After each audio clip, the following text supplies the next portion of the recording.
So when something like 9/11 happens, we should be able to tell those people who blamed 1.3 billion people for the acts of 18 people that terrorism knows no religion. All religions preach the same thing.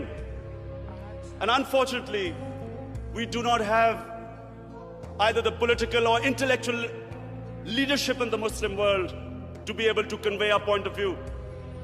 So we have things, we have words like Islamofascism, like radical Islam. When Tony Blair and George Bush say that the enemy of Western civilization is radical Islam, how is the man in the street in the West supposed to differentiate between a moderate Muslim and a radical Muslim? And why is Islam the issue?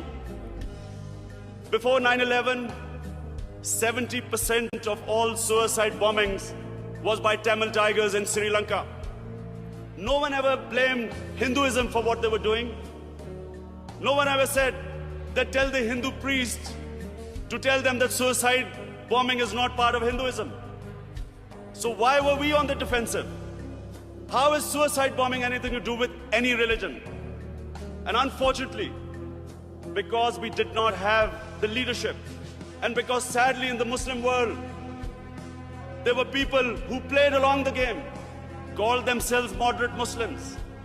We had military dictators, in order to get Western support, called themselves enlightened moderates, perpetuating this image that perhaps it's something to do with Islam or radical Islam.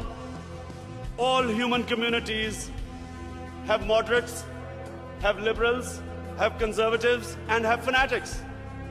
Islam also has its fanatics, but the moderate majority is always liberal, because our religion preaches, our religion accepts other communities and other religions.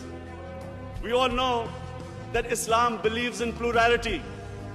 Muslims have lived with other religions. We have lived with Hindus, we have lived with Buddhists, we have lived with Jews, Christians. We accept, as the Quran says, Allah says in the Quran that it is through His will that we are distributed in different communities. It is through Allah's will that human beings are distributed in different religions and communities. And Allah goes on to say that had He wanted, we would all become one community. And then it goes on to say, the ayat goes on to say, compete in being good human beings.